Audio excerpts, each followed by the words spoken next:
5. And I went down to Burdines. Uh-huh. And all the signs said, "We speak English here." Yes, they do. I couldn't believe it. Yes, they do. So, did you go to high school there? I did. So you must have gone... Miami Senior High, the most beautiful school in the United States. You know, I don't know if it still looks like that, but... It does. It does. It does. We went back, and we took a tour, and that was on our tour. It's designated historic. And, oh, my gosh, that's the most beautiful place. But, you know, when we went there, we didn't realize it was so gorgeous. Yeah, exactly. So you could almost walk to school from where you live there by the Tower Theater, almost.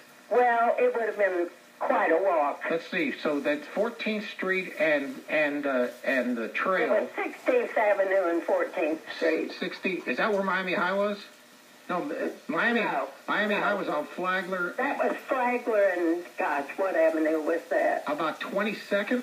I think so. Yeah. I think so. That would have been quite a walk. Yeah. Wow. That is amazing. You must have some really incredible memories. You know, the Orange Bowl parade, it wasn't that long in 1934. I read yesterday when I was reading about the Orange Bowl parade that it started in 1907.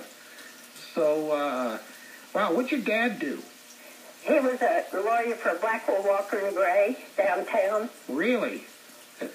And you are, and I mean this in the most complimentary way possible, Chili, but you are one of the people from Miami who has lived there the earliest, let's put it like that, that I have ever spoken with. Well, I've got a lot of friends still kicking down there, and we keep in touch.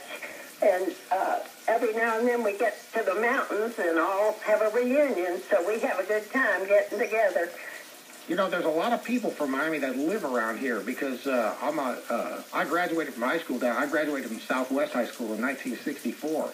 And so I stay in contact with some of those folks, and a lot of those people from that neck of the woods, they live around here, and even like in Winston or up in the mountains, or they have second homes up there. Yeah, a lot of them have homes up there, especially Highlands and Cashiers. Cashiers, not cashiers. No, Cashiers. Cashiers.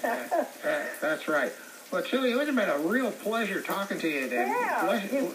Bless your heart at 88 years old. Those memories must be great. Now, they're a lot of fun. And you brought back, I hadn't thought about that I can't even remember the last time I thought about it. But it was a lot of fun. Was it still that same parade route in 1934? You went up Biscayne Boulevard in front of the library, made a left on Flagler, and went up to about Miami Avenue, and that's where the parade dispersed. Yeah, that's right. Uh-huh. Yeah, it was great. It was fun. You know, I remember that bird, when my brother and I were bored, my mother used to give us a quarter and tell us to go ride the bus and go downtown and go march around through Burdines, because the bus stop, I took the number 5 bus. Man, you talk about memories. I took the number 5 bus because I lived at 62nd Avenue and the trail, so right in West Miami. Yeah. We used to take the number 5 bus, and we'd catch it up on the trail, and it would go right there in front of, on the side of Burdines. And then my brother and I would just go, either we have lunch with my father, or we just go and cruise around and then just get on the bus and come back home. And that was the day's entertainment. Boy, it was. Yeah, it was a lot of fun. For 50 cents. And then we always go to the Royal Castle and get a couple of those little burgers. Oh, I love that Royal Castle. And Birch beer. You used to be able to buy the Birch beer by the bottle. It was just root beer, but man, it was good. It was good. I think the hamburgers, I know in the 50s the hamburgers were a dime. They were probably a nickel when you were. I know. Yeah, they were. So you could have lunch for a quarter. Easy. We used to go to Cress's. Yeah. Remember, that was where the bus stop, on my bus stop, and we'd go to Cress's, and we'd go up there and have a butterscotch sundae. Man, there was a Cress's, there was a McCrory's. Yeah. You know, Cress's morphed into Kmart. Are you aware of that? No, I had no idea. Yeah, that's where the K comes from. The K. Cress's was here's an antiquated term, a 5 and dime store. Yeah. And so I think in the late 50s or the early 60s, it was bought by Kmart up there in Troy, Michigan, and so they changed all the Cress's to Kmart, and so that's what it morphed into. So I remember. I had no idea. There was a golly, there was a Cress's, there was a McCrory's, and there was a third dime store that I can't remember what it was. Anyway, I'll think of it. But anyway, hey, Chili, nice to chat with you. Thank you. Thank you. And you have a very happy New Year, and we'll look forward to talking to you on your 89th. Same to you, Doc. Okay, thanks a lot. Bye. Bye-bye.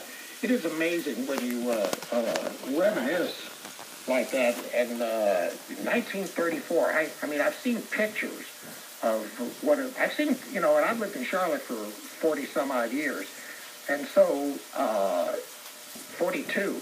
And I remember, let's see, if she was there in 34, so, I mean, let's say in 1976 you would have looked back at Miami in 1934 from 76, and that would be quite a ways. Well, it's the same thing around here, I remember around here, the tallest building was where the Marriott Uptown is right now, right there at the corner of Trade and Tryon. I remember when they knocked it down, they imploded it. As a matter of fact, we sold bricks from the rubble to raise money for charity when they knocked that building down. And, you look at Charlotte now, and here we're getting ready to build two more huge towers. One, I think, 36 stories, and the other one 31, to go along with some of the other things that are around here, the tall buildings. But, times do change. One of the